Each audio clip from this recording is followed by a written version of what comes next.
Ayo ka dieu geura cek Kanjeng Nabi. Aing ayo anu ngusulkeun ka Allah. Abdi mah isin loba keperluan, aya keperluan naon? Abdi mah isin loba kabingung, boga kabingung naon ayo dilaporkeun boga ulah. Tuh Kanjeng Nabi nanu mantak urang kudu bersisi lah Kanjeng Nabi na teu aya geus nitipkeun ka sahabat teu aya geus nitipkeun ka para tabiin geus teu aya nitipkeun ka atba tabiin teh ka atba tabiin hayu cak Kanjeng Nabi jak tuba liman ro'ani wa tuba liman ro'a man ro'ani wa tuba liman ro'a wa ro'a man ro'ani wa tuba liman ro'a wa ro'a Habib Rozak terakhir tempat kos gitu lain Habib Rozak iyo tuba tinggal deketan ieu saha nu sok loba maca sholawat ijazah sholawat lobakeun heula maca sholawat ulang hayal jadi marifat ulang hayal jadi wali sholawat bae heulana wayu bae bari lempang sholawat bari diuk sholawat nungguan kitu di masjid maca sholawat deuk dahar maca sholawat ngeuk sare maca sholawat bila perlu ka pamajikan ya Allahumma sholli ala cak pamajikan kieu abad teh cenah cak sholawat beneng ngelanan le pas menjelang nganggeus Allahumma sholli cak pamajikan Habib kok napa ngededet sholawat nih nah nu batak sholawat ka Kanjeng Nabi ai sholawatna nu mana ke ngajurus lamun sholawat munjiat qadiriyah hendak sabandiyah ka dituna sholawat nariyah syadziliyah sholawat fatihah ieu ka dituna adalah tijaniyah sholawat atuh ka ditu aya jurusan-jurusan sholawat teh deuk ka mana ieu urang aya ngajurus jumlah sabaraha sih kieu sholawat saeutik 4444 sholawat saeutik ngitungan mah bisa aya ente nu talar mana hiji naon Allahumma sholli ala Muhammad eta doang hiji jeung Ibrahimiyah paling ge eta bae geus tahan matak eta baca berzanji teh sholawat assalamu alayka zainal anbiya ya assalamu alayka atqal azkiya ya assalamu alayka eta teh urang lamun nyaho ka hartina indah jasa alsfal asfiya ngeunaheun azkal azkiya mir rabbis samai terus nu mantak ngarenung bae urang peureum benta jeruk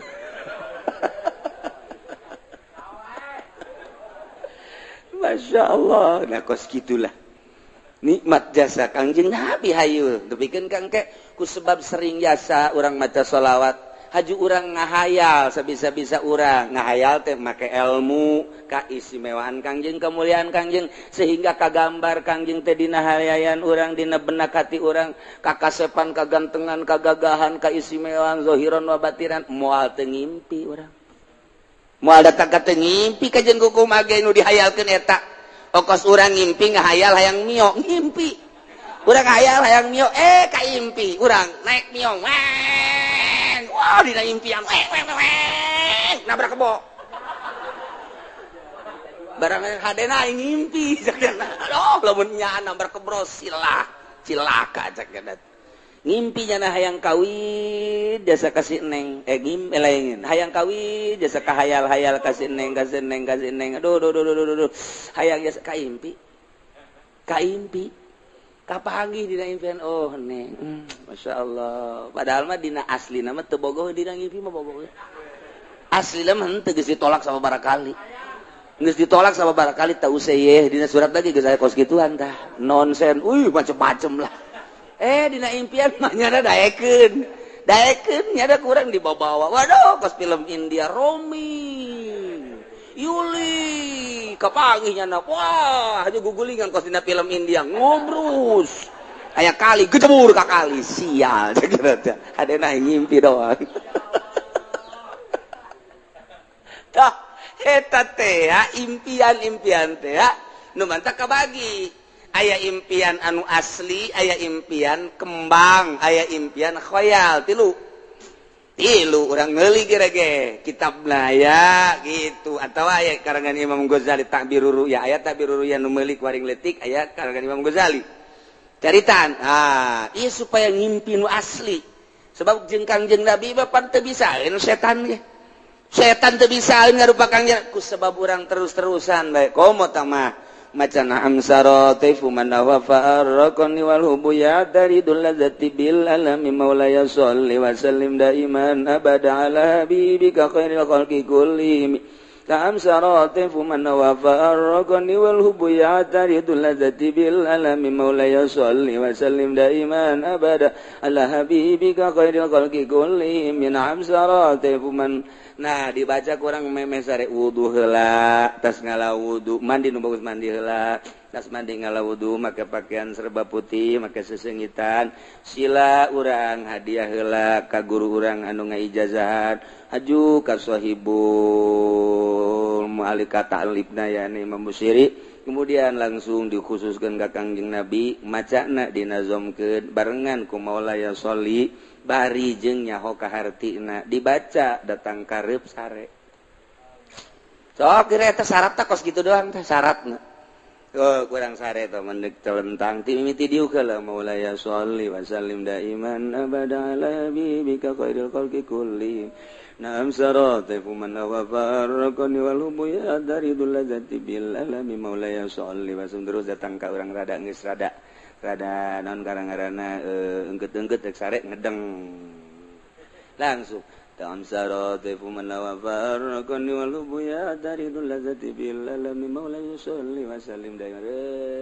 PS sakali ente dua kali ka ditu da mangim pasti jasa kula carita da bulan puasa tah terus bulan puasa tuh lempang ka Imah Ki Soleh kadinya di Imah Ki Soleh lewat jembatan ayo jalan kakak tuh kukula nanya ayo si jalan ke mana ieu nanya wi jalan ke Madinah padi Imam Ki Soleh sebelah teh belah diri Imam Ki Soleh ieu Madinah sedang jalan anyar cak nu ditanya teh nu bener ieu jalan anyar bagus teh guguran we kula lompat bener teu kebal aya Masjid Madinah ya Allah jah ieu Masjid Madinah ieu aya orang Arab kan anu unggal lawang aya orang Arab boleh dikasep tidak boleh ini khusus orang Arab cek yang juh neangan deui lah aing nyaho lah loba lawangna cek urang teh pulau itu aya deui orang Arab udah kasep tidak boleh khusus orang Arab cek cenah orang ajam tidak boleh lupat ka ditu unggal lawang aya orang Araban cak pemikiran teh jak Kangjeng Nabi mah lain nabi orang Arab jan nabi kabehan naik aing ka jeung kumaha ge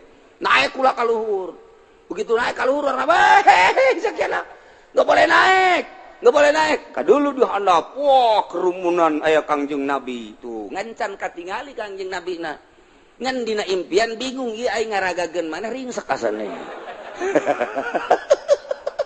ringsek aing ieu ka mana ieu aju di tukang penjagana turun teu meunang dihandap geus katingali kerumunan Kangjeng Nabi belah ditu ngancan katingali Kangjeng Nabi na jauh jadi kula ditungtung gitu tah ngan aya di luhur akhirnya kula turun ke handap alhamdulillah begitu nanya itu Kang Jenab cenah buru-buru macet jelema teu bisa ka ditu hudang can kapanggih jeung Kangjeng Nabi geus hudang waduh cek kula teh masyaallah maksud tapi pan lumayan datang ke Masjid Madinahna yeay eta ngimpi teh kok kitu teh nah eta bacaan eta kula ngabejaan we naam sarate pun ngamandi heula mandi ngala wudu nol-nolkeun pikiran beres make sesengitan make baju nupis maksudnya karesep Kangjeng Nabi baju putih teh karesep Kangjeng jubah terus make sesengitan beres eta teh tadi ngarep kiblat hadiah ka Kangjeng Nabi ka sahabat ka wali kemudian ka guru urang anu ngaijazahan eta bus imam naon karang-karana Burdah ka Imam Busiri nazomkeun kemudian tambahan maulaya syarat eta kemudian ngerti kana maknana diwiridna sameunangna ulah maka dihitung-hitung datang kareup sare cara tadi we miti dieu heula Maulaya sholli wa sallim daiman abada ala habibika khairil khalqi kullihim min amsarati fuman wa farraqani wal hubbu ya daridul ladzati bilal terus aya tah nu pernah kakula bebeja ku da gawe di datanya heuh geus barang diwirid ku nya aduh kiai cenah kunaon teu dake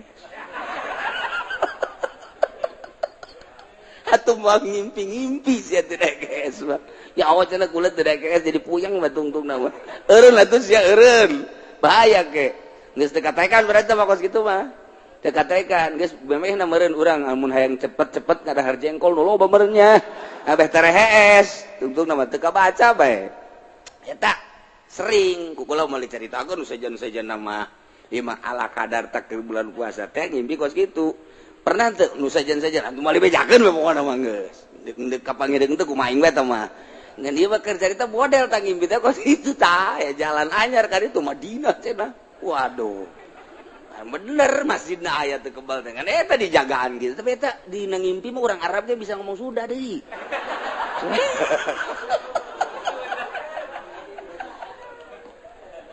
wah geus abah bebeja baheula abah waduh tos ngimpi kasasawan teh bebeja ka kula bebeja aduh abah anu ngimpi kepanggih jeung Kangjeng Nabi pohara jasa tah mah geus pohara aju di Madinah eta mah lain ngimpi aneh abah mah mantap kaju 3 poe teu ka masjid da abah moal ka masjid cenah 3 ieu mah heulanan kuda henteu bebeja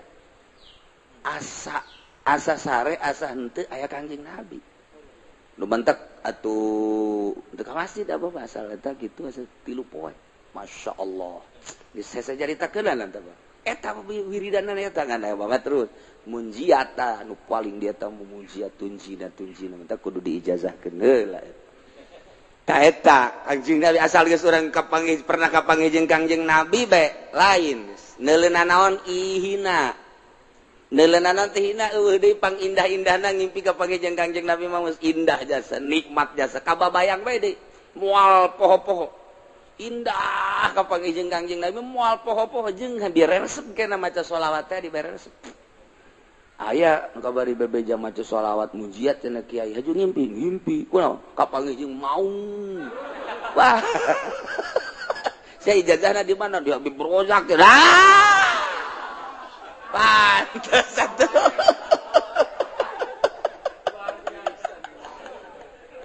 aduh masya Allah atuh untung tak kapanggih jeung maung sia aduh gagah maung mah ih salah ijazah masalah tes ya nyaho cenah diberen aja kos kitu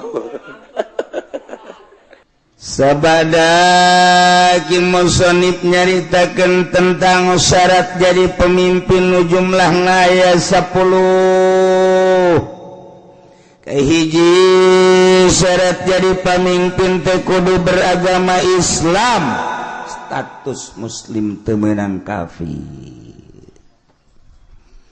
wa kudun mukallaf teu meunang budak leutik teu meunang muedan ilu kudu urang merdeka teu meunang kasipatan kuroki amat hamba teu beunang kaopat zakaron kudu lalaki ulah cewek ulah awewe gesing hade lamun geus diulah berarti bakal namun dipilih nimbulkeun karusakan tur nu milihna doraka sing hade nu kamari pernah milih awewe kudu ditobatan oh cenah teh mah kiai meureunanan teh mah nu ulah ge cak kiai di kulon ulah ge imam salat awewe imam pamimpin mah teu da naon sakeun oh kiai ongkoh nya maca kitab tilok berarti kiai si tilok baca kitab macana Quran lain kiai teh kiai munnya ge maca kitab kita baca tazakaron jadi kiai pan di negara urang mah lain negara Islam negara demokrasi sarua ketika orang berhadapan jeung masalah eta orang babagi supaya ulah terlalu jero teh kasalahan urang geus masalah demokrasi nyieun kasalahan meleg-meleg atuh ulah gembeta mah nyieun aturanna demokrasi urang kuari mah ulah terlalu ketiban tangga jatuh ketiban tangga jadi rengsek teman kayak gitu bara jatuh doang teu ketiban rada deres bae paling ringsek doang geus nah jadi urang ulah sadajan di negara demokrasi ulah dipilih awewe aja nyalametkeun diri urang bae geus aya kiai anu ngajakan oh kiai geus mangga yang kiai bae teh mangga nyebrang di jembatan Siratal Mustaqim kiai bae dikitu Isya aing mah hiber geus beres ulah sok sia mejeuna ulah sok ka kiai badal kos kitu mah kiai kudu disoan badal kos itu geus sia goblok kiai lebih goblok tolol tungtuna turut bejeun kiai aduh ampun kelima kudu bangsa Quraisy maksudna aya benang merah jalur kepemimpinan kudu boga jiwa pemimpin mun teu boga jiwa pemimpin rusak negara acak-acakan kagenep adlan kudu nu adil bener-bener teu mementingkeun diri sendiri nyana siap untuk membangun bangsa jeung negara aya tanda-tanda keadilanana sebab kadele kurang hiji mun naik mobil kacana tilok ditutupan mana coba teangan pemimpin anu teu nutupan kaca moal aya dua mun boga rokok nyana teh kadele masyarakatna hayang ngarokok kajen teuing nyana teu ngarokok rokona dibikeun ka masyarakat tah eta kan ngeunaheun kana hatena menang we satahun pajakna dicokot rokok dibikeun pajak dicokot blon nu jelas kudu adil urang neangan adil hese katujuh mujtahidan pinter berarti sebab itu negara lain desa-desa acat berarti loba konflik anu kudu dipecahkeun permasalahan anak nyana teu kudu tuh nyatanya deui andai kata nanya hanya sekedar perbandingan jeung ilmu nu aya di otaknya supaya lancar ieu negara kudu mujtahidan 8 sujaan kudu gede wawanen gagah ulah nu pelya-pelye gagah ngindaheun urang boga pamimpin nu gagah kumis gede mantap hehehe janggotan wah cambangan jadi urang neuleuh tanjak da ge asana betah urang barang neuleuh presiden atau raja urang ya ini mah beti kali eueuh kumisan eueuh janggotan macam ulah datang ka kos kitu teu bagus mun kunjungan ka Arab bisa didungling eta sujaan kudu nu gagah 9 zaroin yang kaharep sing ade yang kaharep si ayang ke kaharep jang diri urang bae salametkeun tanggung jawabna ke di akhirat urang bakal ditanya engke ieu mah nu geus mah geus bae geus tanggung ka neraka geus nu geus mah geus ieu nu endek bae endek nah deuleu ku urang mana nu gagah lalaki geus menaya aya we ulah lalakina nu gagah pinter eta nu dipilih ku urang kajen nyalametkeun diri urang bae eleh menang sabodok aing mah geus sakitu ta pemikiran aing teh ya lantaran engke ditanya di akhirat jehe bang kumaha gitu 9 zaroin ngabogaan pemikiran nu luas wawasan anu jero nu luas sebab negara 10 boga dedengan sempurna dedeluan sempurna ucapanana sempurna hartina teu balelo ulah ro jeung al sarua cadel ngaranna mal beres atuh ro jeung lam kudu beda ro lam lamun akur engke teu bisa sifat anu wajib di Allah kasifatan ku sifat basol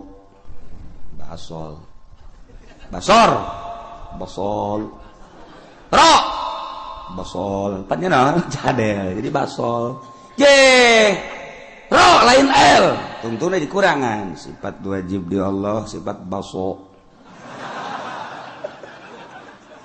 pan baso aing re teu bisa lam salah mending baso kan jadi salah tuh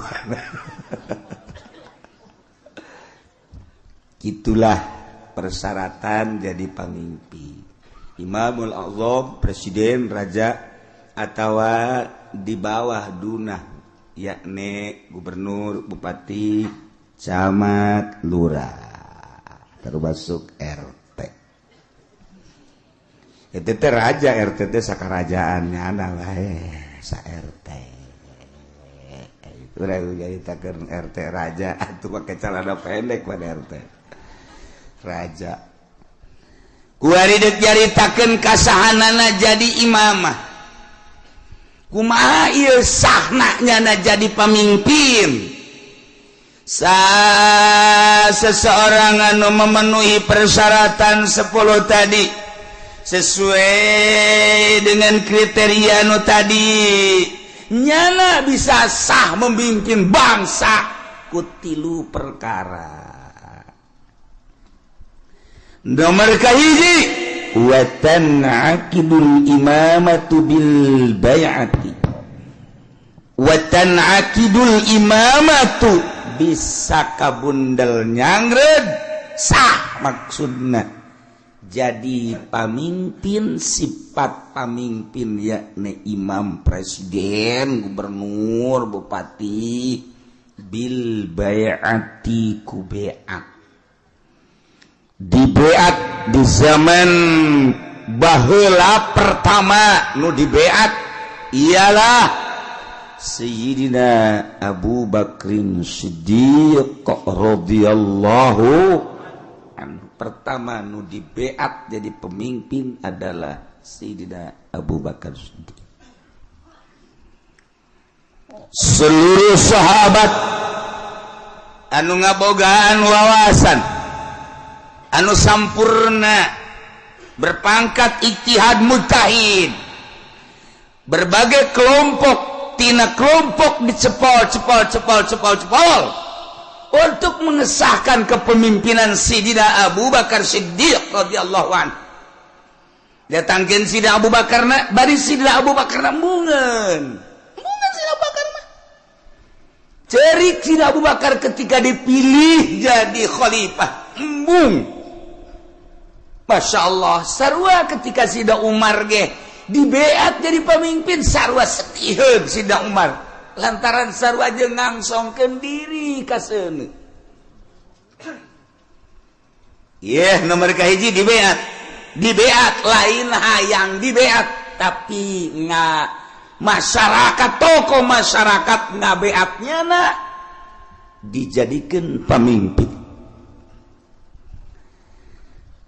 Mentek dituk Kangjeng Nabi tanda akhir zaman geus deukeut datangna Dajjal. Nomor kahiji masa cepet as-sanah kasyahri wa syahru kasab wa samakal yaum al-yaum kasa'ah as-sa'ah kal dakik atau daki maka itu. Nah, setahun ko sebulan, sebulan ko seminggu, seminggu ko sapoe, sapoe ko sajam, sajam sakumaha okos meuleum daun korma anu garing. Perat beres. Perasaan urang di akhir zaman, engke cak Kangjeng Nabi perasaan manusia di akhir zaman geus deukeut datang Imam Mahdi, neta teh cepet jasa. Kuari geus hampir kabehan nyaritakeun cepet. Kaiji disusul kedua yang mukjizat Kangjeng datang ka kos kitu teh nyaritakeun masih kana jauh ribuan tahun ku Kangjeng Nabi geus dicaritakeun. di akhir zaman sabada terasa cepat ku kabehan zaman bakalna cuaca genjlong teh artina nu ngaran usim hujan nu ngaran usim panas usim hujan diisi ku panas usim panas diisi ku usum hujan sehingga sulit bagi petani untuk menerka musim hujan iraha sebab teu jelas hujan teu diperkirakan bulan eta hujan baik teu diperkirakan bulan eta bakal teu hujan teu diperkirakan bakal hujan teu jadi genjlog waktu eta geus tereh deukeut Imam Mahdi datang nu paling deukeut engke setahun hujan teu eureun-eureun hujan beta mengacrek bae hujan ke eureun sajam 2 jam mendung deui hujan ke eureun sajam 2 jam 5 jam aya genep jam eureun teh hujan ke hujan deui ngacrek bae hujan ke aya 12 jam teh hujan berarti sapoe tapi mendung ke beuting na hujan atau peuting teu beurang hujan setahun kitu bae cuman eta hujan teh layum bitun nabat henteu ngajadikeun tatangkalan ongko hujan tapi gararing teu jaradi pepelakan nu melak naon bae ge biasana mun kahujanan nyembrung ieu mah malak garing teu jaradi.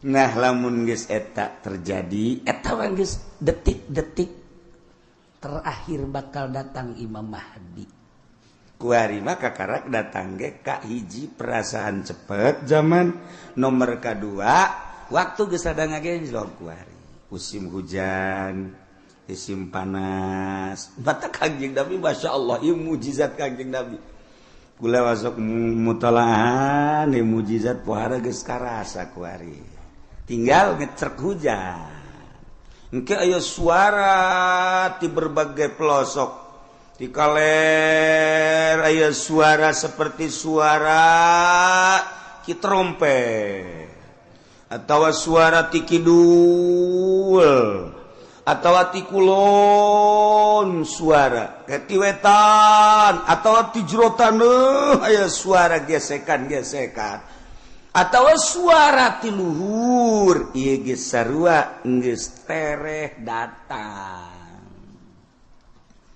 nah ieu ngecrek hujan ti Kangjeng Nabi bakal ngecrok tapi teu jaradi tatangkala panas ongkoh usim hujan tapi panas ongkos urang naik mobil mewah tapi kesangan slow bapanku naik mobil do mau Fortuner AC-na gede tapi di jero mobil kesangan sebabnya di udag-udag hutang mobil lagi ngiriditan hutang kawin mah aya 3 aya 4 nah ngan dibobodo kabeh ge ku duitna ngahutang di bank nah ieu ke di akhir zaman barudak jing ke baru hutang kabeh masya Allah peneleuan hadis Kangjeng Nabi akhir zaman geus rada loba di antarana engke jelema lalumpatan menuju neraka cak Kangjeng Nabi di akhir zaman mah kabeh jelema lalumpatan menuju neraka sahabat caricing bae maksudnya salah tante Kangjeng Nabi ngomong nyarita Kangjeng Nabi balik deui ngomongna di akhir zaman mah jelema lumpat kabeh ka neraka percis kos kuya mun dibahasakeun urang mah kos kuya ngagejeburkeun diri ka cai kuya di luhur aya naon bae gerbek blus kuya mah ka cai aya naon gerbek blus ta ieu masyarakat manusia di akhir zaman percis kos kuya nyalametkeun diri ka cai ieu ge lalumpatan ka neraka. Jadi ngegejebur-jeburkan maneh ka neraka di akhir zaman mah.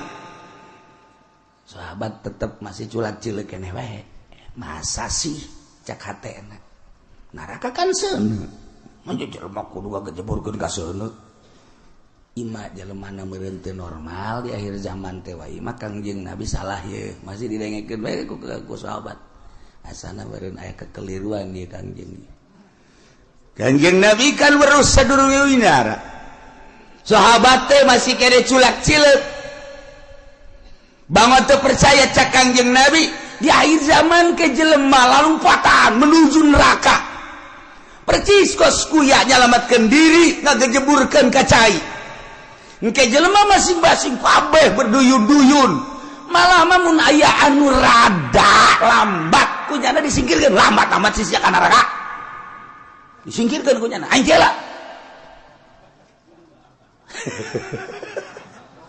jadi anu jelema-jelema anu ngahalangan di lambat sia ka neraka bae kudu lambat aing kela wih bari yang berani ayo aing kela geus aing jadi pamimpin neraka geus oh beranian jasa berarti kan geus 3 kali Kangjeng Nabi nyarita kos kitu tah berarti beneran nanya lah sahabat wani 5 ya Rasulullah kunaon bisa kos kitu ya Rasulullah bisa jelema berduyun-duyun ka neraka sebab jelema kabeh memberanikan diri hayang jadi pamimpin mendaftarkan diri hayang jadi kepala desa mendaftarkan diri hayang jadi bupati, mendaftarkan diri hayang jadi gubernur, mendaftarkan diri hayang jadi presiden, hayang jadi menteri, eta ngaranna menuju neraka jahanam.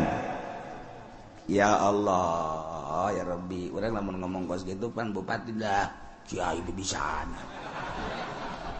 Tok sama kos gitu mah. Ya teh mah keur ngaji, sia daek ngadengekeun teu kaji. Jai mah ngaji ge ieu bangsa jeung jelema nu kos ka dieu be nu laletik kae. Muga de mah teu kudu ngaji geus, sia jeung Kiai Golkar bae ka ditu. Aing mah keur nyaritakeun akhir zaman. Mun teu percaya datang bae dibere kitabna baca ku sia. Iya teu bisa cenah macana. Emang sia mah ciri neraka teu bisa maca kitab. Ya anu ahli surga mah bari maca kitab. Waduh, cak mari maji mah kan aing teu. Teu ge pandai ngadengekeun. Pamimpin mana kuari nu daek ngadengekeun ngaji nu bener? Deuleu sa Indonesia. Ayo teangan camat nu daek ngaji nu bener. Sugan aya di Pandeglang mah, sugan aya di Serang mah. Coba sugan aya bupati nu daekeun ngaji nu bener. Nu bener ieu mah maksudna ngajina nu bebeneran Al-Qur'an jeung hadis beneran. Ya, ceuli aing sumpungkeun. Asal aya bae ge. Mana gubernur ieu mah ngaji bae heula ulah ngalaksanakeun ngaji nu bener mana eueuh mantak aing ngomong kos kitu teh bibisaanan teh mah kiai sakeun teh ya tuh kajen aing bibisan aing teu sia teu percaya sia atuh babagi bae ge di akhirat jah turun je surga mah lain nu ki uci anu pangeran aing mah wau jeung pangeran goblok. Ya, gue ini sombongannya lah. Sombongan gitu mah mejehna. Pajar baik bener bae sombong lah. Pangkorak sia. Nah, ieu mah keur carita di akhir zaman. Eta Kangjeng Nabi deuleu lah dikena kitab Mukjizatur Rasul di akhir zaman aya kitabna beuli. Geus ieu mah jang pamimpin bae beuli. Sia mah teu kudu lah. Cukup ngadengeun di aing geus. Ya Kiai Golkar tilok ngomong nu kitu pan. Kiai partai tilok aing ye gua ngomong ye. Berduyun-duyun jelema menuju neraka. Kaget sahabat. Ah, salah ngomong meureun Kangjeng. Berduyun-duyun jelema ka neraka. Ah, asana lain meureun. Berduyun-duyun jelema ka neraka. Aya anu mandeg disikirkeun. Awas ya, ayo sia mah ka nerakana. Halangan aing. Oh, berarti bener cek sahabat. 5 ya Rasulullah kunaon? Lantaran jelema memberanikan diri hayang mimpin batur puguh diri nage bobolokot ku dosa dek mimpin batur pan di zaman Kangjeng mah asal aya nu hayang me nyekal bendera memimpin perang ulah cek Kangjeng Nabi berarti aya gorod di balik mimpin perang aya keinginan nu tersembunyi di jerona ada udang di balik aduh. Ewa okos nulungan rangda. eta teh ada udang di balik rangda eta kajeun hukum aya rangda katabrak sapeda di ais eta teh lain sangais-gaisna mun ditanya karunya jasa katabrak sapeda cakna isukna aya nini katabrak motor diantapkeun ku nyana goblok teh Haji Pendi blon antap dia pareng ada udang di balik eta aduh masyaallah nah ieu ge jekel bendera ketika hayang ya cek Kangjeng Nabi aya gorod ketika embung karak ya masyaallah mulus berarti nah jelema di akhir zaman teh anu memberanikan diri hayang jadi pemimpin berarti nyana keur lumpat menuju neraka jahanam jelema anu dagang di akhir zaman mah berarti jelema anu siap ka neraka anu dagang ge sahabat kaget je pan ka dagang-dagang atuh kaget sahabat ge pan ka dagang-dagang kunaon sebab di akhir zaman mah eueuh anu teu riba dipikir je berarti menuju neraka kabeh eta geus deukeut tamatah geus kos kitu mah geus deukeut jasa tah cerita akhir zaman tanda-tanda akhir zaman kasatu walad zina tanda akhir zaman teh mabok tanda akhir zaman teh kitu sarik maling kabehan maling geus puguh masyarakat maling HP maling sepeda maling motor maling mobil atuh jadi negara ge maraling beda ngaran doang jang masyarakat mah maling jang di luhur mah korupsi beda ngaran urang lembur teh nyahoan korupsi pajar lain maling aja maling mun urang bebeja ka urang lembur kan ini tuh itu tuh tukang korupsi bagus amat bagus saknya teh tuh nyahoan korupsi nya mah sarua jeung air mineral barang urang dibere ini air mineral embung ini mah air mineral mah kunaon eta kan dicampuran mineral oplok cakna meureun mineral teh pajar ragi lah kira-kira gitu tah Nih air mineral bagus nih. Embung ini mah. Ai kudu dicampuran mineral. Je, ini. Udikna ge belah ditu deui udik. Tamati udik teh masih 2 kilometer ka ditu. Eta loba bahasa-bahasa di akhir zaman mah urang lembur teh nyaho. Nyaritakeun situasi dan kondisi. Cak urang lembur teh mah kiai isi-isian malulu, cenah ngomong aing mah teu betah. Orang lembur atau diberi bahasa kos gitu ternyata ndek inteleka jadi orang lembur teu ngarti eta teu nyambung ngaran di lembur mah ngomong lembur bae waktu sekolah ye loba jasa nu nitahan bahasa Indonesia teu betah aing mah emang teu betah teu bisa teu bisa aing teu bisa asal pakai bahasa Indonesia bae kandas okos urang rajek bahasa Jawa kebel-kebel Sunda deui bae nya lagi. Aduh masyaallah. Nah, iya. Jadi orang namun nyaritakeun mukjizat Kangjeng Nabi kadang hayang seuri bahasa Kangjeng nan hayang seuri hebat amat ngabahasakeunna yusafiruna ila jahannam. Berangkat kabeh ka jahanam. Kedua yas'auna ila jahannam lumpat yas'auna ma yusafiru ma leumpang yas'auna ma lumpat sahabat kaget penyaluatan si ka jahanam koreng bener sia ulah yang serikeun pamimpin lumpat ka jahanam nu tadi kadua pedagang ge orenganan lalumpatan ka jahanam nomor katilu cak Kangjeng Nabi di imah bae ge tetep ka jahanam bae yeuh ajeuna mah kabehan tah bupati rada lega bae tadi masa kaing doang cak bupati jeung gubernur sia ge sarua ayo atuh berjamaah lah 5 ya Rasulullah kunaon make jeung di imah bae ge sebab di jero imah ge teu kaluar tina maksiat di jero imahna di jero kamarna nyieun kamar deui di jero kamarna nyieun kamar deui dipoekan tetep maksiat bae Allah Karim sebab apa di jero mainnya geus bisa make jaringan internasional sanajan di jero kamarna di kamaran deui kamarna dipoekan tapi nyana bisa nempo Hollywood di jero kamarna di kamar dipoekan tapi nyana keur aya di Hollywood. Ya Allah ya Rabbi, Masya Allah, pindahkan keur aya di California. Masya Allah, pohara. Ya Allah, jauh teuing lah ke California mah, pencet deh Texas. Woi, cek nini eta sih negara mana? Ulah loba omong nih.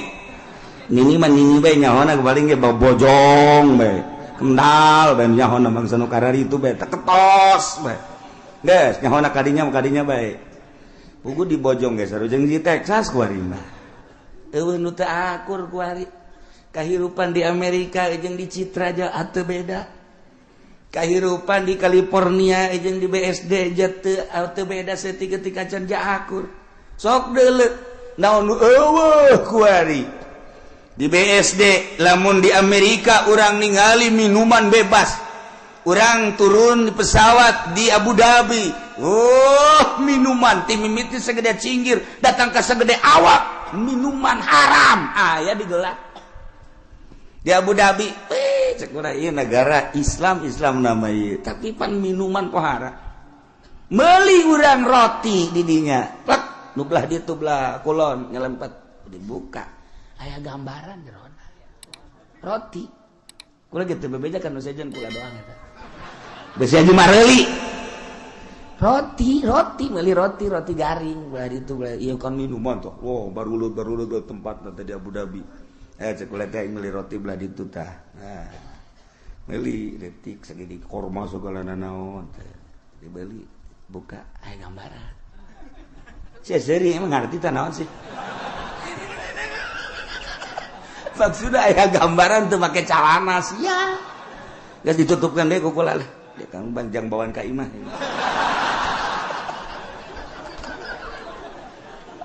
Masya Allah Karim. Geus beres. Haji caritana ieu kan aya ngarokok, kan teu meunang ngarokok bebas. Ayalah tempat-tempatna di bandara teh. Di ditu hiji dia ya, karena ada sepi di dia ya. Kula asup kadinya. Keur asup mah kula sorangan. Meunang meureun samenit, brus urang baru le datang. Marah ke calana. Make sakieu. Ya aing betah ya cek. Perlakuan ngalakukeun nu teu senonoh di jero dihareupeun manusia geus biasa. Kaluar we kula. Masyaallah karim. Eta di Abu Dhabi, kos kitu di Abu Dhabi encan di jerona, eta kakarak di bandara. Masya Allah Karim, encan di Amerika, encan di Inggris, encan di Jerman, di Prancis. Teu kudu jauh-jauh di urang emang kumaha gitu. Masya Allah. Tanyakeun ke kacamat gitu. Pan nanyakeun kacamat berarti rahasia. Geus teu kudu nanyakeun ka urang lembur kacamat, camat anu gaul tapi camat. Saha? Itu jauh kalau waktu jauh gitu, jauh jasa. 1, 2, 3, 4 camat nu gaul nu sok biasa kapanggih di satelit. Terus siapa semuanya satelitnya tadi mana? Dasar lembur siapa? Kampungan. Kos gitulah Indonesia eta ge Tangerang. Mantak berduyun-duyun menuju neraka. Di akhir zaman geus eueuh anu teu lumpat ka neraka. Cerik kabeh sahabat ketika cerik tetapi aya keneh manusia di eta zaman anu tetep ngomongna teger bae nyana menjaga mata ceuli jeung sajabana tetep bae ka Allah eta teh cek Kangjeng Nabi saeutikna ge saeutik deui. Qolilan bahasa qalil teh saeutik. Agol min golil. Jadi itu bahasa Kangjeng Nabi agol min golil. Leuwih saeutik tinu saeutik jasa mun cak urang. Saeutik jasa eta ge direntogan bae ku bangsana deui. Nyana negakeun ke hak, negakeun adil, jujur dina kakarak nyarita doang geus direntogan ku berbagai tokoh, ku berbagai masyarakat, ku berbagai tapi tetap aya bae cak Kangjeng Nabi. Datangkan ke Imam Mahdi turun, datang ke Dajjal. Aya bae hiji mah setiap negara kabupaten dibere ku Allah hiji. Cuman geus hese nyalametkeunana sakadar nyarita. Ilah Kangjeng Nabi nyaritakeun mukjizat di akhir zaman. Geus kuari mah zaman geus karasa cepet, waktu ngageser geus encan doang hujan ngecerep satahu. Angkep lamun kula nyaritakeun Mekah bakal dilebaran, Madinah bakal diberet geus. Eker malah. Nah, ieu tinggal hujan ngecerep satahun tapi teu jaradi. Naon teu jaradi. Jelema berduyun-duyun menuju neraka jahanam. Teu karasa. Masya Allah. Tetep urang mantak ngaji, urang hayang salamet. Mudah-mudahan urang kabehan disalametkeun ku Gusti Allah. Keluarga urang, pemajikan, anak incu urang disalametkeun. Pamimpin urang geja eta mah ku nafsuna ieu ketika nyana ngaragap nurani nama tetepnya lagi ceurik sarua bae hayang salamet. Mudah-mudahan dibere babalik pikir kemudian nyana bisa ningali ka arah anu salamet. Amin ya rabbal. Wa tanakidul imamatu, bisa sah jadi pamimpin, jadi presiden bil bai'ati ku di bai'at. Wal asahu nurutkeun cekal asah bai'atu ahlil hilli wal iqdi. Saha minal ulama'i war ru'asa'i wa wujuhin nas alladzina yatayassaru ijtiba'uhum. Artina nu milihna teu kudu keseluruhan. Nagara nama bentukna khalifah, tapi praktek memilih nama bai'at. Kulantaran bai'at teh aya bai'atu ahlil hilli wal iqdi, berarti aya pemilihan demokrasi. Sebab ketika harita nu hendak dipilih diangsongkeun 3 tokoh, lain bae Sidina Abu Bakar Siddiq. Ayat 3 cuman nu dipilih Abu Bakar Siddiq, berarti kan hampir mirip secara demokrasi pemilihan nama. Dipilih biasa. Nah, ieu keur carita memilihna wal asahu bai'atu ahlil hilli wal iqdi. Henteu kudu keseluruhan masyarakat nu buta dituntun, nu torek dituntun, nu nini dituntun, teu kudu. Jadi dipilih per desa sabaraha nu boga wawasan untuk maju. Lamun sakecamatan sabaraha desa, pilih per desa teh. Mun sadesa aya 18.000 manusia. Kemudian diperkecil deui ku ari mah. Di kitu naon ngaranna? Dipekarkeun jadi 8.000 atau 7.000 per desa. Eta nu 7.000 tingali per kelompok-kelompok nasasi nu boga wawasan untuk maju ieu teh. Jang keselamatan bangsa jeung negara. Ahlil hilli wal iqdi. Geus ulama nu milihna ulah diberean duit, di umrah-umrahkeun supaya manehanana milih. Tegala dibere motor, dibere mobil. Aduh, eta mah sogok menyogok ngaranna.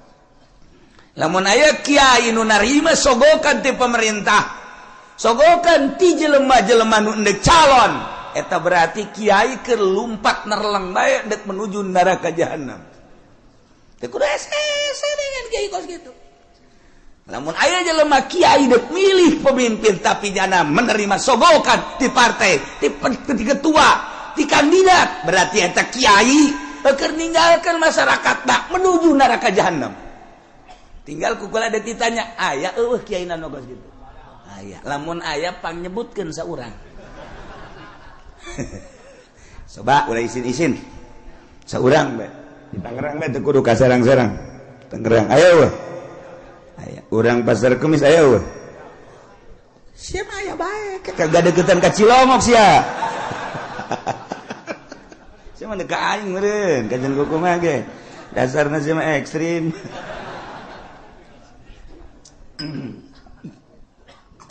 Nah ulama memilihna boga wawasan di samping ulama ruasa pemimpin-pemimpin tokoh-tokoh wa wujuhin nas ketua-ketua manusia anu gampang kumpulna dalam rangka menyatukan visi dan misi untuk memajukan bangsa jeung negara. Masya Allah nu milihna nu kos kitu. Yes.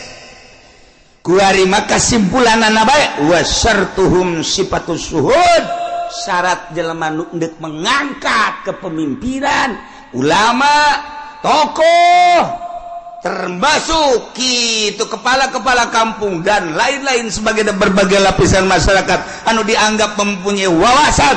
Syaratna sifatus suhud, sifat saksi nu kira-kira nyana jadi saksi sah berarti kasifatan minal adalah wa gaya nu milihna kira-kira santai jadi saksi sah berarti ngabogaan sifat adalah eta. Jadi ente sakabehna ieu mah kabeh kita milih nu embung dibere duit anu embung ge dibere mobil keuna ngengkeuy milih ka ditu dipaksa ngaranna eta kos kitu mal beres satungtung pemilihan umum model kos kitu nagara ulah diharapkeun kudu beres satungtung kiaina nu endek ngararapi ngabantuan jangan luruskeun nagara nyana ngabutuhkeun kana sogokan keneh ieu mal beres nagara nyana nu sok pidato oh rosy wal naon gara kadituna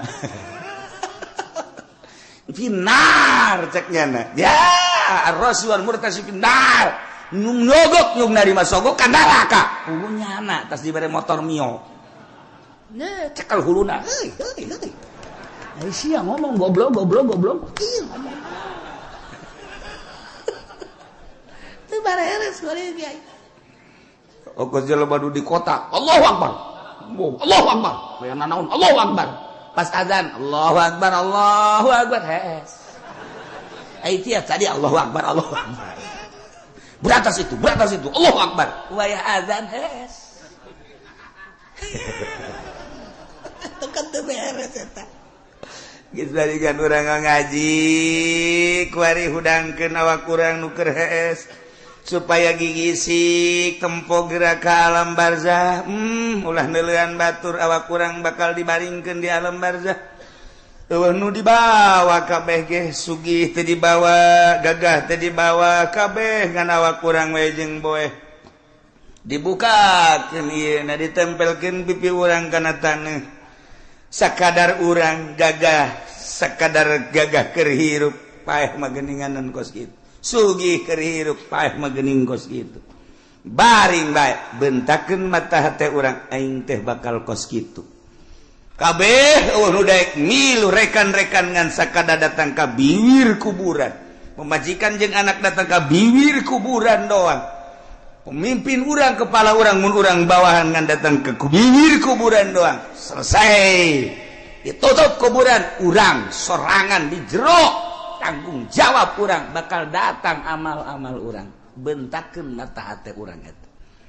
Nah lamun geus bentak itu kan rada dijaheueuh horengan eta ngaranna bentak udang ngaranna geus inget kanu bogana ka Allah Subhanahu wa ta'ala. Nah iyalah di negara Islam cara memilih pemimpin di beat cara ngabeatna cek awal asob bayatu ahlil hilli wal ikdi ngabeatna ahlil hilli wal ikdi yakni minal ulama war ru'asa wa wujuhin nas ulama-ulama jeung pemimpin-pemimpin jeung tokoh-tokoh masyarakat anu mudah berkumpulna untuk menyatukan visi dan misi dalam rangka melajukan bangsa jeung negara. Syaratna sifatus suhud kudu sah nyana jadi saksi berarti kasifatan ku sifat adalah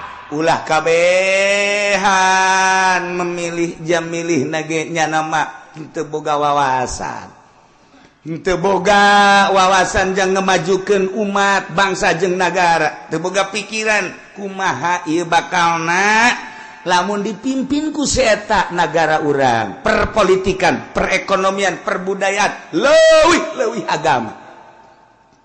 Lamun urang geus nyaritakeun agama, kan mayoritas di Indonesia mah urang geus korban. Jakarta geus dipimpin lain ku muslim tapi ku kafir. Teu beurang di jerona kan aya musliman. Eta geus bentuk kasalahan. Mangga bae ieu negarana demokrasi kan tetep bae. Urang teh hese ngayakeun muludan di Jakarta. Cobalah gubernur dipersilakan untuk nyambut. Ayo nyanang ke kumaha nyambutna? Hah? Wih. Sebuah nirwana. Lain Kangjeng Nabi nyarakeun nirwana. Golok ya. Nyaritakeun rajaban panggil coba mal bisa. Jadi geus eueuh agama mah macet. Sedengkeun Indonesia mayoritas agama atuh kudu dihormati mayoritas kajian kuku mah ge. Nu mantak ti baheula di urang mah negara demokrasi terpimpin teu murni. Henteu bisa nuturkeun Amerika langsung ka pusat ka ditu secara utuh. Sebab lawan mayoritas Islam, loba ulama, loba wali. Aya kesenjangan atuh lamun kos kitu.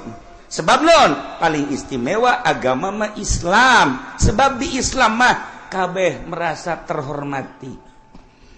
Kristen dihormati ku Islam mah. Buddha dihormati ku Islam, Katolik dihormati. Pokoknya masing-masing, tetapi anu bercokol memimpin tetap kudu Islam. Nyana tetap dinaungi. Tingali riwayat para khalifah. Tingali riwayat para khalifah khulafa ur-rasyidin. Kabelah dieuna mentak 35 tahun masa kenabian, masa kekhalifahan, kemudian ka dieuna sultan. Kabelah dia nama, kabelah dia cek Kangjeng Nabi sabada eta geus ka ditu acak-acakan.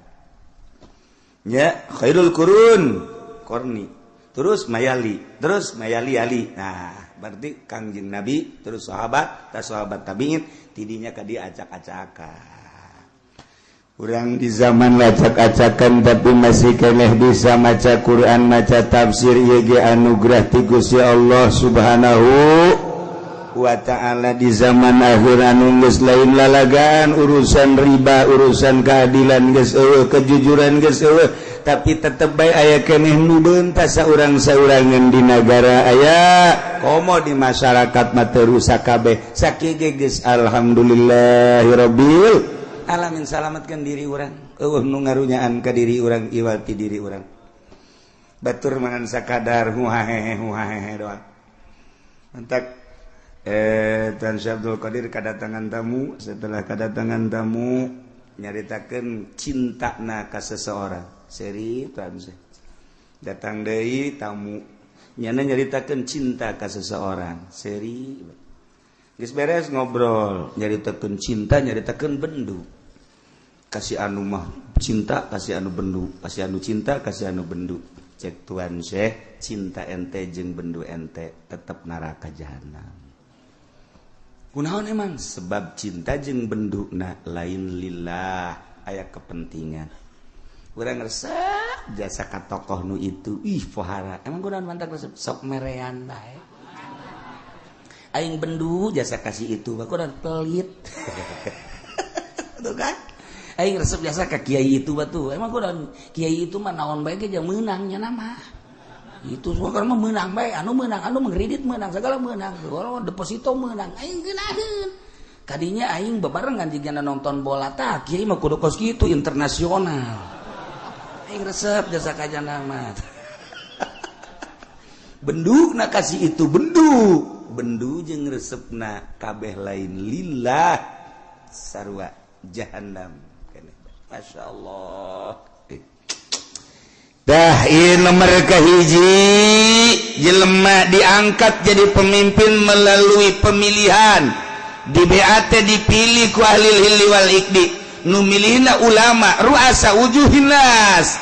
Yakni nu kasipatan ku sifatus suhud, sifat adalah, sahnya jadi presiden lantaran dipimpin ku jelema-jelema ku tokoh-tokoh ku bangsa-bangsa anu ngabogaan wawasan tur ngabogaan sifat keadilan nyana mimpina dengan prima ngeunaheun teu leceh falamma qawsaru ayunan nas wastarhabuhum waja'u bisihrin azim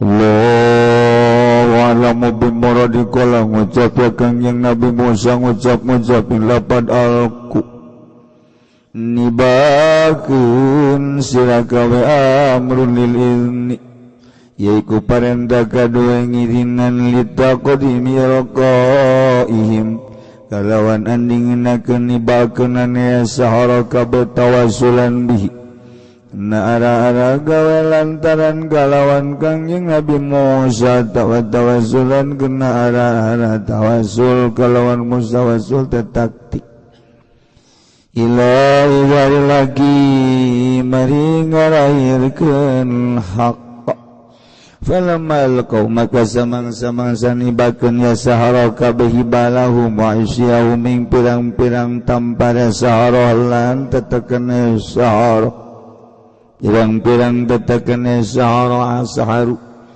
maka pada ngalalihir ya sahara kabeh ayunan sing pirang-pirang mata manusia salapuhan hakikati dokia tegese molakeun ya sahara kabeh aing ayunan nas saking hakikat nemone ayunan nas wasarhabu namring mamadani ya sahara kabehum ing nas khawafuhum tegese mamadani ya sahara kabehum ing nas aisu khayaluha hayatan tasa sekira-kira ngareka ya sahara kabeh ing hibal wa isyahum ayatan tasa ing ulah kang gede atau ayatan ing ulah tasa kang luar leori hayah waja'u lanta kaya sahara kabeh bisirin nazim kalawan sihir kang agung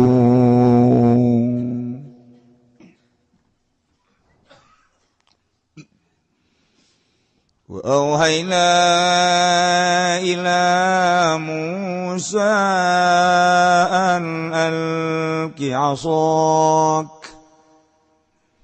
فإذا هي تلقف ما يأفكون والله أعلم بمرادي ووحينا lan ngawahyu wanisun agung ila Musa maring kangjeng Nabi Musa an alqi yen tan nibakeun sira Musa soka ing tetekeun sira Musa paida maka kaget ia utawi asotal iku ngaleg-legan ya aso bihabi ihdatain kalawan den buang salah sawijine tarar minal afsi saking asal talqop mana netap dari itu tegese ngaleg-leg iya aso maya pikuna ing barang kang nyarulap ya sahara kabeh iwa yaqlibuna tegese ngabalikeun ya sahara kabeh bitumuhim kalawan tipu sulape ya sahara waqa'al haqqu wa batala ma kanu ya'malun Allahu a'lamu bimuradi makatuni bapa haq sabata tegese tetep ieu hak wa dhahara lan lahir ieu haq wa batala ma kanu ya'malun lan batal apa barang kang anaya saro kabeh ya'maluna iku migawe ya saro kabeh minasiri saking sihir gulibuna likawang kolabu soginin Allahu a'lamu bimuradi maka dan lini ya Fir'aun wa kaum tegese Fir'aun wa kaumuhu lan kaum Fir'aun hunalika ing dalam kene panggonan Wang kalabulan nerima kebalik ya sahara kabeh soginin aleka ngina kabeh soru dalilina gesedadi ya sahara kabeh ku kang hina kabeh wa ulqiyas saharatu sajidin lan den tibakeun apa pirang-pirang ahli sihir sajidin alekang sujud kabeh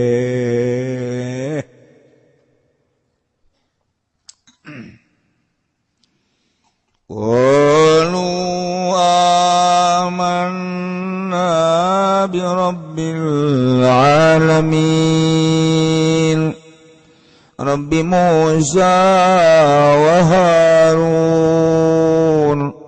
qalu ngucap ya sahara kabeh tiap ngucapin lapan aman ngimankeun ingsun sadaya bi rabbil alamin kalawan pangeran alam kabeh Rabbi Musa tegese pangeran Musa wa Harun lan Harun li ilmihim kana waruh sahara kabeh bi anna ma syahaduhu kalawan satuhune barang kang nyakseni ya sahara kabeh ing minal asa saking tetekan la yata'atta bisihri ikora narima tekaya kalawan sihir bisihri kalawan sihir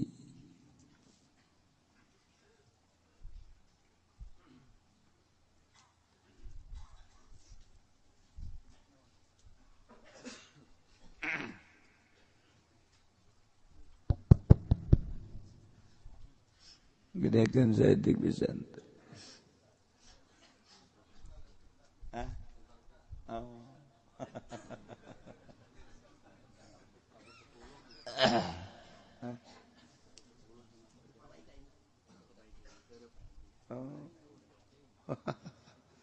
Sebelum enggak san Kak.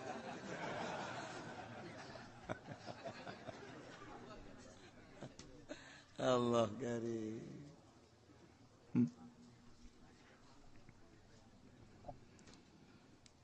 Beneran ieu teh keur nyaritakeun tentang pertandingan antara pesihir Firaun jeung Kangjeng Nabi Musa nu mawa mukjizat nyaritakeun tentang ngaduna sihir jeung mukjizat Masya Allah.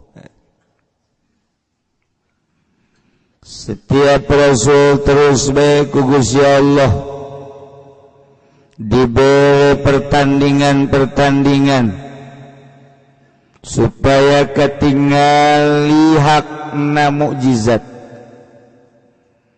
supaya kadulu benerna mukjizat andingkeun jeung sihir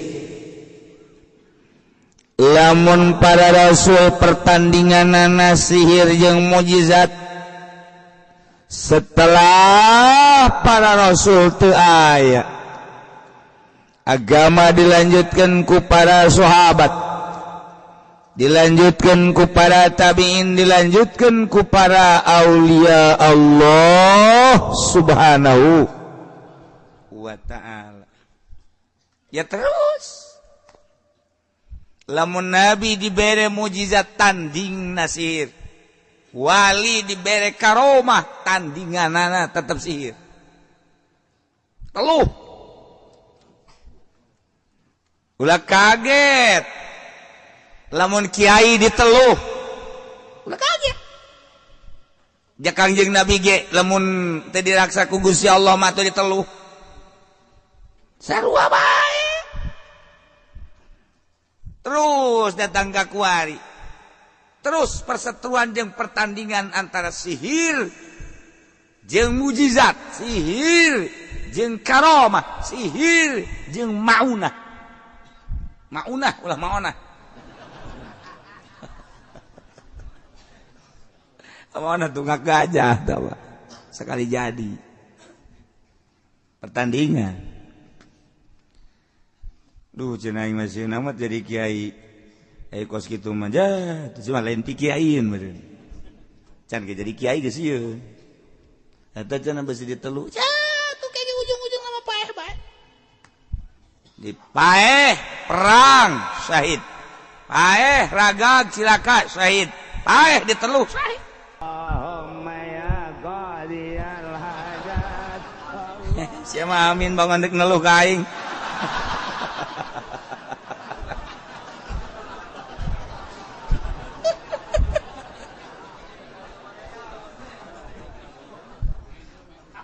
iya, tidak sekarang itu, masya Allah, kayak orang kaget. Ya orang mah atuh boga pendamping, belah dituna Gusti Allah, besi terlalu keren pendamping Gusti Allah mah isin, aya malaikat tega dampingi orang, mantap. Orang teh ya, orang segede orang, kadang-kadang sok aya aneh, kumaha anehna? Anehnya kadang-kadang orang si pentingan najong itu teh maksudnya mah itu teh tidak hudak malaikat teh namun lain malaikat jin meureun salah jalan jin ge ai hampura cek aing salah jalan kata aja urang ngan urang mah geus udang data jam seperti jam 2 deuh penting kene sial jasa rep deui bukan pada tanah Allah. Eta teh geus aya bimbingan berarti. Urang lamun sering maca sholawat, deui wiridan mah sholawat. Kakula sok anu maksa mantau wiridan nu jetu sholawat.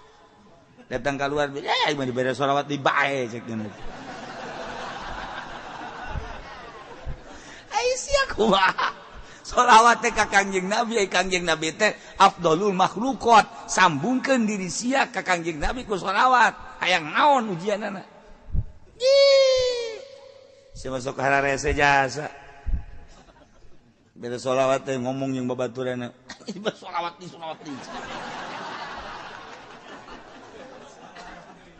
hayang naon atuh sia hayang naon nah urang dibimbing ku Allah, dibimbing ku malaikat. Lain lalagaan bimbingan. Lamun cacak eueuh bimbingan moal kuat. Moal kuat tumantak kuat ge. Seorang penegak agama aya ngabimbing. Boro-borona naon nafsu nabe dibimbing ku Allah. Ulah. Nafsu. Ulah, cilaka dibimbing ku Allah.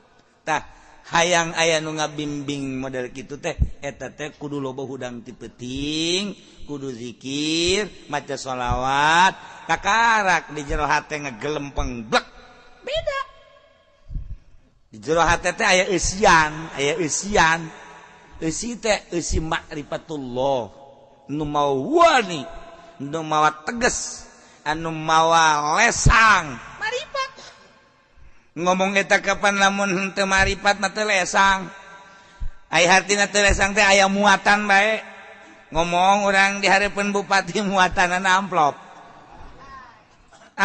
ngomong urang di hareupeun anu ngariung muatanna berkat kos kitu bae kan tuh teu bener kumaha aja sia makara itu eta teh kudu dibenerkeun ku sia aja ingin nyaho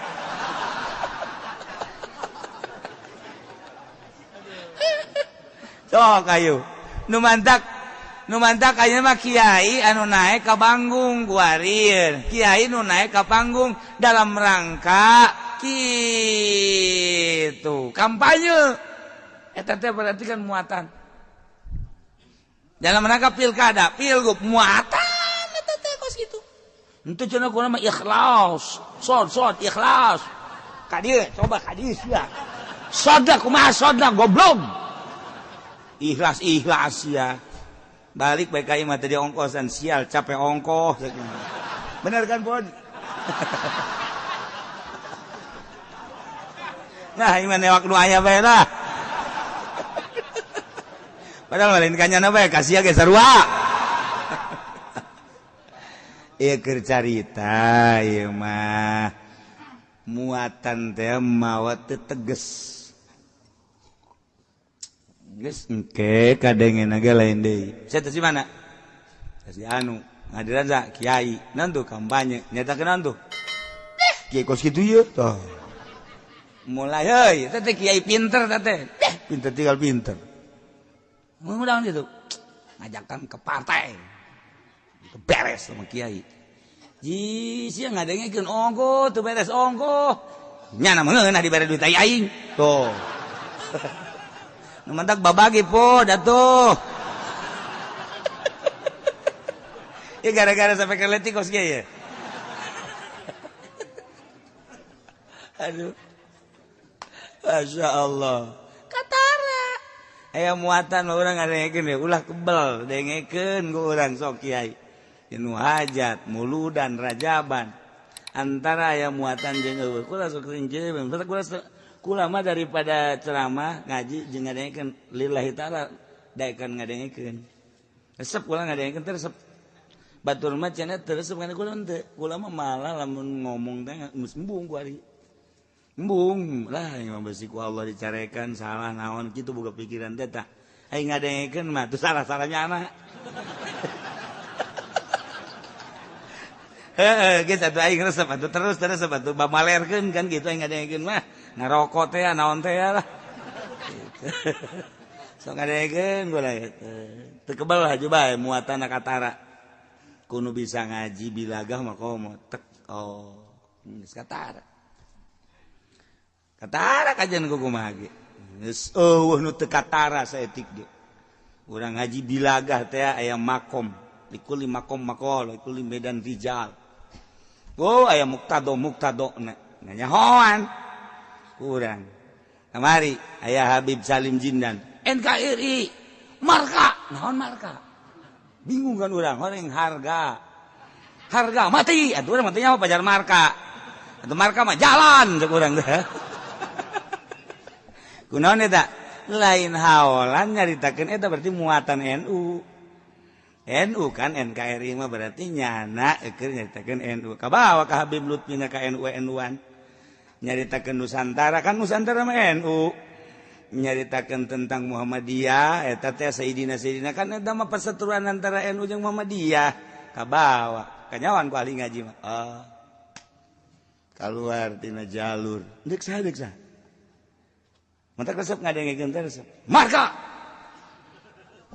aturan mah marga lamun marga mah di Bandung marga hayu henteu salah nu salah ngan kaluar tina muktado cek tukang ngaji bilaga ya paranti nah teh ieu mantak ngaji elun-elun kieu ye sesuai jeung makom sapekerna rusak dilun situasi makom ayo naik naon ieu tok geura kiai mana bae naik ke panggung kanyawan ieu muatanna NU muatanna partai muatanna kitu pilkada pilgub atuh bakal kanyawan nah tina muatan-muatan eta niatna engke ku urang dideuleu naon niatna Allah Maha Uninga tak kula geus dibere embung muatan-muatan gitu teh ngaji be ngeunaheun sana ngaji mah bolon sia goblok sia cek kiai aing dibolon-bolon balik sia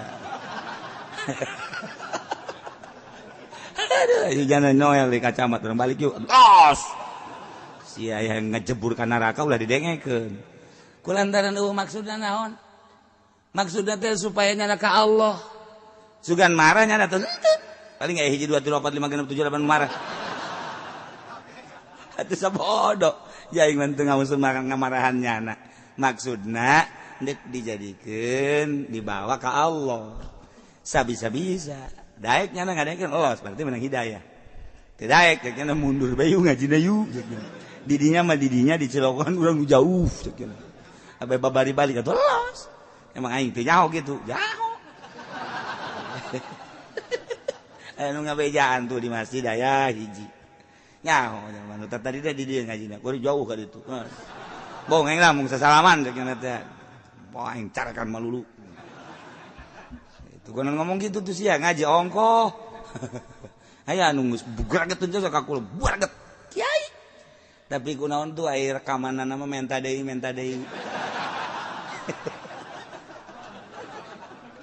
emang gua teh nyawa tuh nyaho jaing mah direkam ge embung di baheula ge ulah ngan sararia bae juga rekam aja tak kiai nu tegeurkeun ka kula teh rekamanna mah boga gunyana terus bae didengekeun eta kan malu-malu kucing ngaranna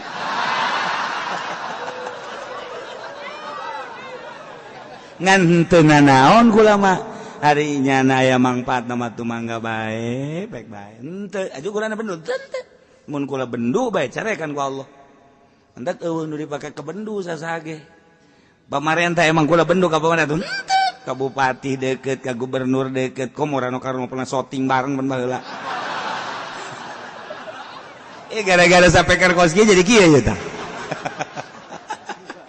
atuh teu bendu teh naon gawe ka Arif henteu nyana urusan nyana manusia kula urusan kula manusia hubungan kemanusiaan akur pagawean beda-beda kula mah kula nyana mah nyana wayah kula nyaritakeun agama kadenge ku nyana teu bener henteu bendu kula mah ka nyana bendu ka kula urusan nyana cenah aing mah teresep ka kiai atuh boro-boro nyana rang da kolot ge teresepkeun ka aing kecuali nu ngora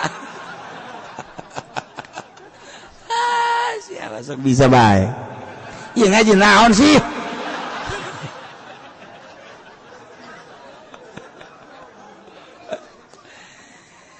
kulantaran ieu dongeng Kangjeng Nabi Musa di luar loba nu ngadarengekeun hayang kelanjutanana urang mah di jero bisa ngadenge di luar makan teu karunya sedengkeun ieu kan rame sebab pesetruan ngadu sihir jeung mukjizat hendeuk diperagakeun ieu teh antara sihir jeung mukjizat kulantaran situasina urang mah bisa bae dipaksakeun di jero di api nu di luar mapan karunya nah ieu mah urang sakieu bae wallahu a'lam.